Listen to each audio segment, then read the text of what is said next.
Dr. Warner. Parker Watkins. Parker, nice to meet you. Nice to meet you. And what we're going to do today is we're going to assess your spine from about the base of your skull to about your belt line. If there's any reason to expose any of that area, is that all right? Yeah. Awesome. I'm going to check this table and have a seat. Alright, I'm going to have you take a seat right here facing that direction.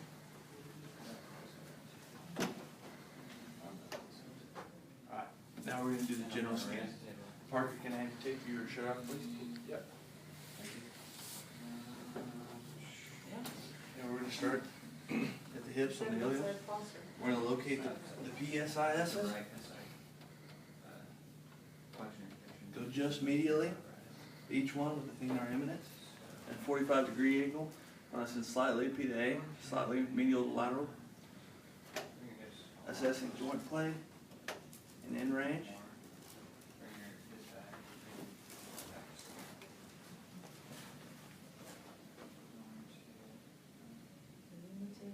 Bring it through with the body. Then for lumbar and thoracics, take a broad contact point across the knuckles. Starting low at the lumbosacral junction. Springing through P to A. Feeling for any kind of abnormalities.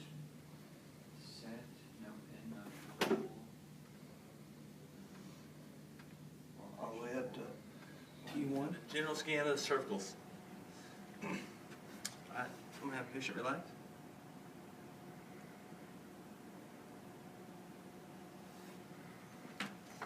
OC7. The segmental contact point will be the articular pillars. We're going to spring through in a P to A fashion in order to feel for joint play as well as end range.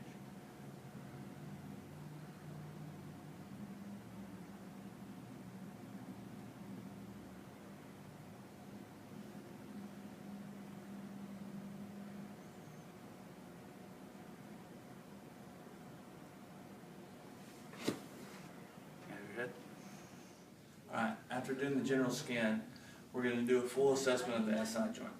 Parker, if I can have you lay face down, face in that direction. So we're going to begin by finding the right PSIS, and then sliding just medial into that SI joint. And we're going to assess that joint by taking our opposite hand and finding the ASIS on the right side.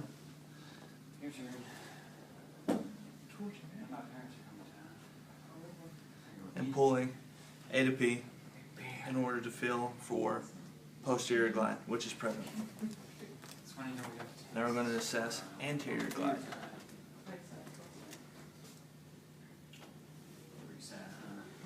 Which is also present. Medial glide.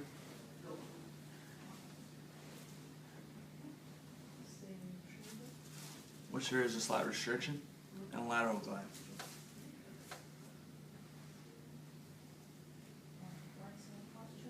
Which is present. That were just performed. First we're going to start with the SI joint. With the SI joint, the segmental contact point of the superior hand is going to be placed just medial to the PSIS in the SI joint itself.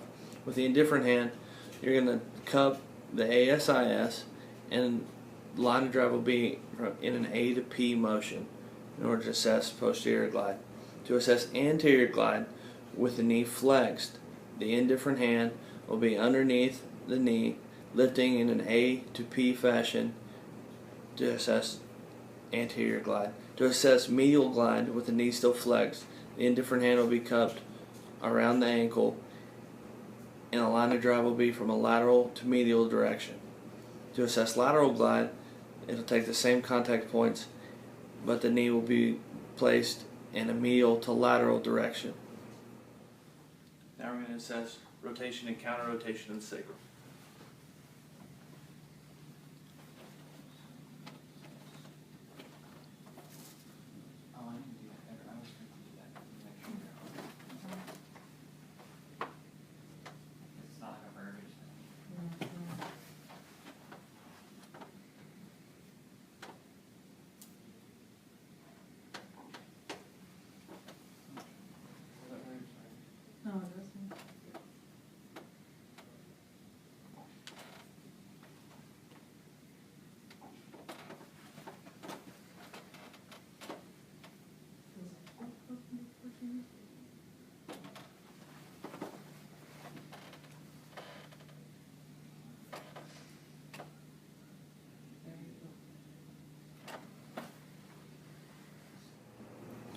For the sacrum, the line of drive is always in a P to A direction, feeling for resiliency.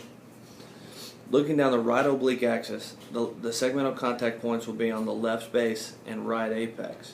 For the transverse plane, the segmental contact points will be the midline of the sacral base and the sacral hiatus for counter rotation.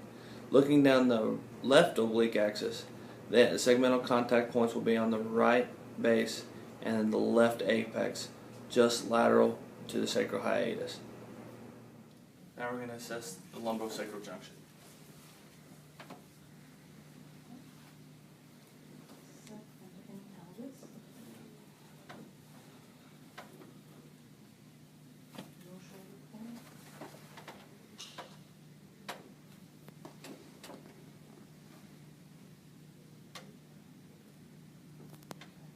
This is the first set that we're going to have to do.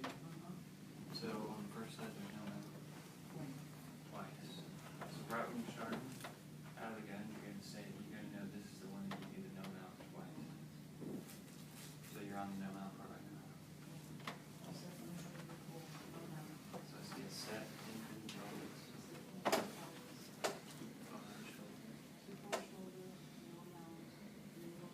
That's right.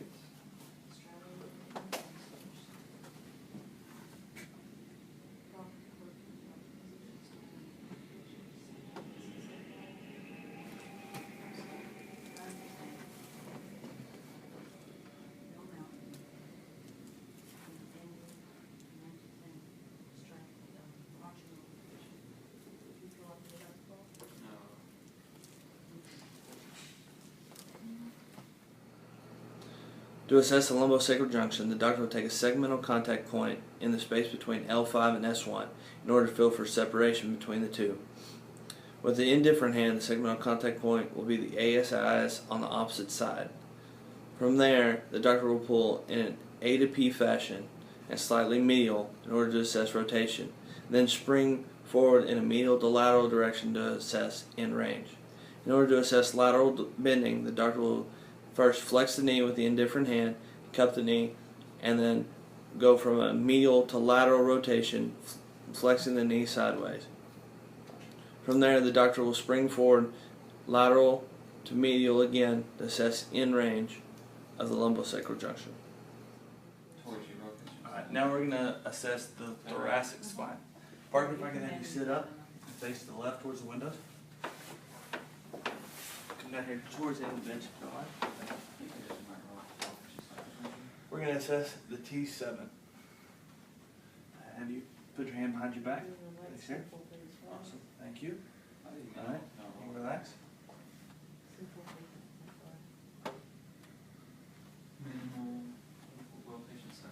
Now if I can have you cross your arms. Relax. Lean forward. And I got that. I just didn't do the whole face. Okay, so then right position, front facing, subtle. At 10. Good. Alright. It's 10. And then, hold on. 10. Inferior lobe of the contact point. Lean to that and roll to the left. Push out the back to a mild pressure as your stance.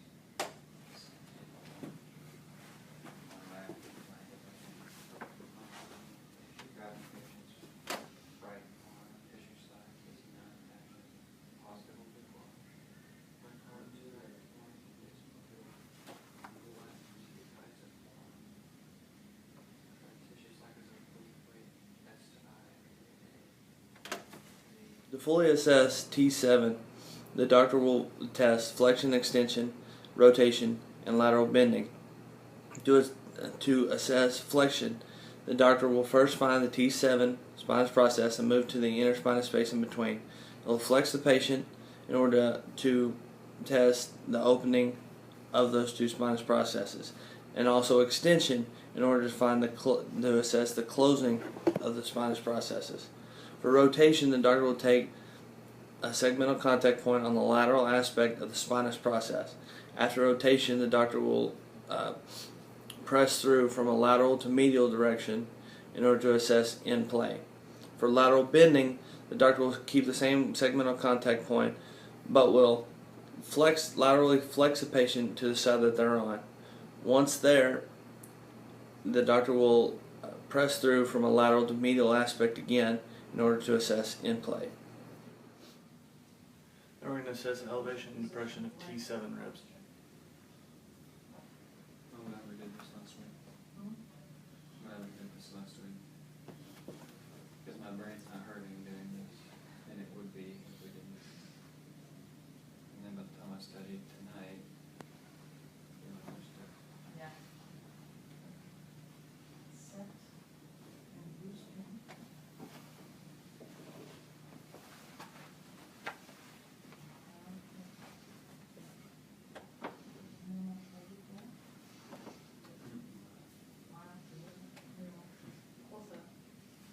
He's a glass one.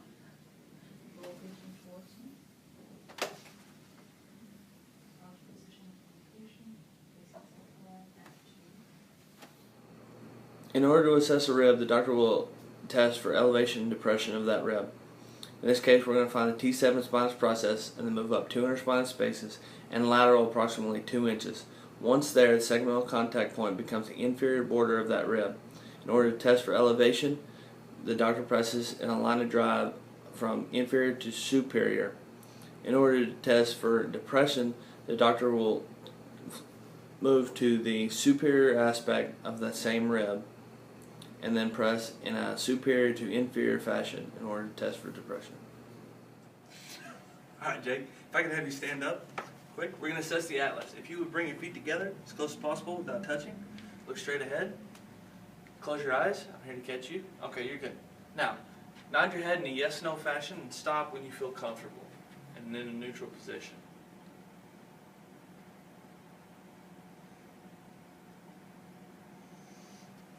Alright, from this angle, Jake seems to have an inferior tilt to his atlas, which would mean he has an AI.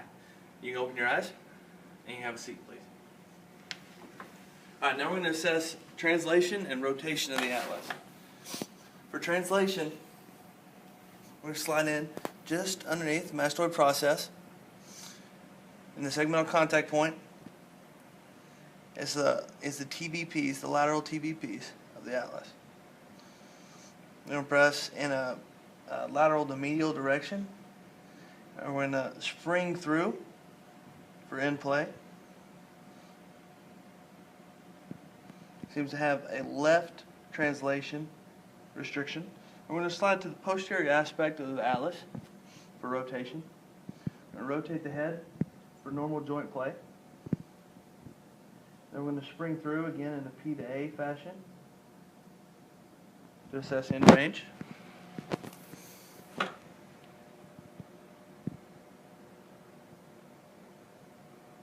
Has a left rotation restriction as well.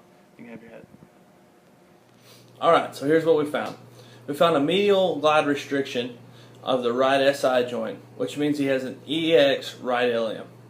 We also found a left rotation restriction as well as a left lateral bending restriction of the lumbosacral junction, which means the patient has a PRS L5. We also found a restriction in the atlas. It was an AI atlas, an inferior atlas, coupled with a left translation restriction as well as a left rotation restriction, which comes out to be an AIRP. I think you'll like the bloopers. Alright, from this angle, Parker looks to have a slightly cocky attitude, which would mean Atlas 496.